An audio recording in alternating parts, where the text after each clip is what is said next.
என்ன bro RCB வேற level comeback champions அவ்வளவுதான் ரெண்டாவது கப் லோடிங்க இருக்கலாம். நான் தான் சொன்னேன் டாப் 4 கண்டிப்பா ஆர்சிபி குவாலிஃபை. என்ன ப்ரோ 15.4 ஓவர்ல சேஸ் பண்ணிட்டானுங்க 202 ரன். இந்த பவுலிங்க்கு வந்து இன்னொரு நல்ல டீமா இருந்துச்சுன்னா 10 ஓவர்ல சேஸ் பண்ணிருப்பானுங்க. அதாவது இவங்களோட ஓப்பனிங் பவுலர் யாரு? ஓப்பனிங் பவுலர் யாருக்கு? விஜய் சங்கரோட மருமவன் நிதிஷ்குமார் ரெட்டி. ரெண்டு பேரையும் பாக்குறது எனக்கு ஒரே மாதிரி இருப்பானுங்க. ஒரே ஹைட்டு, ஒரே பாடி, ரெண்டு பேரும் ஒரே மாதிரி இருப்பானுங்க. எல்லாம் கதறிட்டு இருந்தாங்க. இன்னைக்கு வந்து SRH 300 அடிக்கு போகுது அப்படி இப்படி சல்ட் அவுட் பண்ணிட்டானுங்க. அதாவது கண்டுபிடிச்சிட்டாங்கல்ல அபிஷேக் சர்மாவோட வீக்னஸ். அதாவது SRHம் இங்கிலாந்தும் ஒண்ணு. ஒரு காலத்துல எப்படி பீக் கொடுத்தாங்க அப்படி இப்படின்னு. இங்கிலாந்து எப்படி அந்த பேஸ்பால்ல இருந்து அப்படியே முடிஞ்சு நாசமா போச்சு. இந்த மாதிரி SRH பயங்கர பீக்ல போனாங்க. 2024 சரி பீக். இப்ப பாருங்க பார்க்கவே பாவமா இருக்குது. சரி அவ்வளவுதான். ஜேக்கப் டஃபி வேர்ல்டு கப்ல கொஞ்சம் திணறினாலும் நல்லா போட்டு சம. அதே மாதிரி 7 ஓவர்ல வந்துட்டு ஒரு இம்பாக்ட் பிளேயர் மாறினது ஃபர்ஸ்ட் 7 ஓவர்லயே மாறிட்டாப்ல. ஆமா சொல்றேன். நீங்க சொல்றான் எனக்கு வந்து டாடா காட்டு போறான். இப்பதான் நான் விளையாண்டதுல இதுதான் பெஸ்ட் மேட்ச்னு சொல்லிட்டு போறான்றான். டிகே மஜா பண்ணிருக்கானுங்க. கோலி தலைவன் பாத்தீங்களா சரியான நல்ல இன்னிங்ஸ். கிங் கோலி இன்னிங்ஸ். படிக்கல் செமையா ஆட்டாப்ல. படிக்கல் வந்த அதாவது படிக்கலுக்கு வந்து ஆர்சிபில இருந்தா நல்லா ஆடினான். மறுபடியும் RRக்கு போனா சொதப்புனா சுத்தமா ஆடல. மறுபடியும் ஆர்சிபி வந்தா நல்லா ஆரம்பிச்சிட்டான்.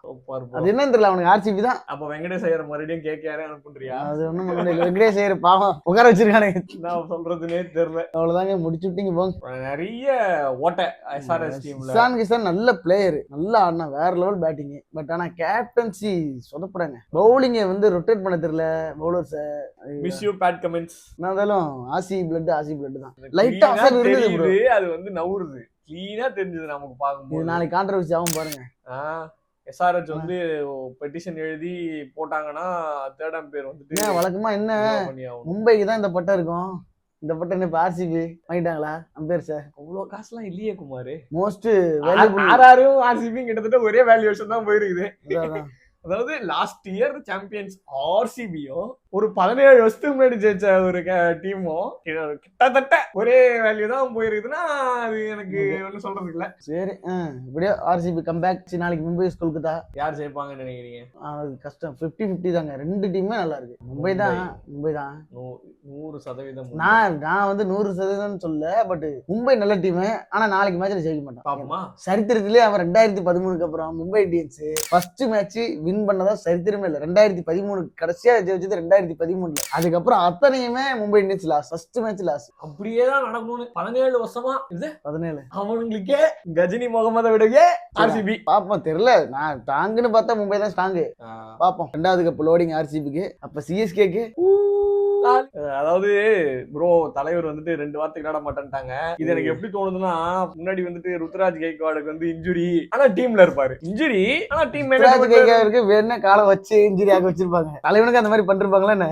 தலைவன் நிலைமை இப்படி ஆயிடுச்சு. அது சொல்ல வரலங்க. ருத்ராஜ் கைக்வாடு கேப்டன்ல இருந்தாரு. பெருசா ஒன்னும் சிஎஸ்கே பர்ஃபார்ம் பண்ணல. அப்ப என்ன பண்ணாங்க? ருத்ராஜ் இன்ஜுரி ஏதோ சின்ன கிராக்கு அந்த மாதிரிலாம் ஏதோ கரை சொல்லி அவர் வந்து மேனேஜ்மெண்ட் கூடயே இருப்பாரு. பிராக்டிஸ் மேட்ச்லாம் விளையாடுவாரு. மேட்ச்க்கு மட்டும் வர மாட்டாரு. ஆனா அந்த டைம்ல வந்துட்டு சிஎஸ்கேவோட கேப்டனா மறுபடியும் நம்ம தலையே இருப்பாரு அப்படின்னு சொன்னாங்க இல்லையா? அந்த ஃபார்முலாவை தூக்கி தோனி கிட்ட போட்டாங்களோ? அதாவது சைட்லைன் பண்ணணும். இப்ப தலைவரால என்ன யோசிக்கிறாங்க சிஎஸ்கே மேனேஜ்மெண்ட் தெரியல. சோ தலைவரை சைட்லைன் பண்ணணும். சோ வந்துட்டு இது நேரடியா பண்ணா எங்க பெரிய இம்பாக்ட், ஐபிஎல்லுக்கே பெரிய இம்பாக்ட் ஆயிடும். சிஎஸ்கேல வந்து எல்லா பழைய பிளேயர்ஸையும் கூப்பிட்டு வந்து ஃபங்க்ஷன் நடத்தினப்பே எனக்கு வந்து லைட்டா சிங்க் ஆச்சு. ரைட்டு இதாட்டி ஏதோ தலைவனை ஒதுக்க போறாங்கன்னு. அதே மாதிரி ஆச்சு. ஒதுக்கலாம் முடியாது. தலைதான் எனக்கு என்னமோ கொஞ்சம் கொஞ்சமா தலைவரை வந்துட்டு ஐபிஎல் இருந்தே கொஞ்சம் கொஞ்சமா வெளியே அனுப்புறது. இது வந்து ஒரு ப்ராசஸ். கண்டிப்பா ஒரு ப்ராசஸ். ஏன்னா ஐபிஎல்னா தெரிஞ்ச முதல் பேர் வந்துட்டு தோனி தான். சோ எடுத்த உடனே தோனி வந்து ரிட்டையர்னு உடனே அனௌன்ஸ் பண்ணாருன்னு வைங்களேன். நீங்களே ஹார்ட் அட்டாக்ல செத்து இருக்கலாம். இதை நான் வந்து சப்போர்ட்டிங்கா எப்படி சொல்றேன்னா அஸ்வினோட ட்வீட். அஸ்வின் வந்து சிஎஸ்கேவோட பிளேயிங் 11 போட்டு அப்புறம் வந்து யாரெல்லாம் வந்து இம்பாக்ட் பிளேயரா வரலாம் போட்டு சொல்றாரு. இது வந்து 2 வாரத்துல செட் ஆயிடுச்சுன்னா அதை பத்தி நம்ம இதுக்கு மேல பேச வேண்டிய அவசியமே இருக்காது. வடிவேல ஒரு டைலாக் சொல்லுவாங்கல்ல, உடனே எல்லாம் இப்படி நிறுத்த முடியாது. இன்னும் கோட்டரை கட்டிக்காங்கன்னு கட்டிக்க சுட்டிக்காங்கன்னு தொட்டுவாங்கன்னு அப்படி இப்படின்னு ஏதோ டைலாக் விடுவோம். அந்த மாதிரி தோனியை உடனே ரிட்டையர் அறியக்கூடாது. கொஞ்சம் டீம் வந்து விலகி நில்லு அப்படி இப்படின்னு ஐபிஎல்லே படுத்துரும். கரெக்ட் தான். சீரியஸா? சரி ஓகே நாளைக்கு மேட்ச்ல பார்ப்போம். Okay bye.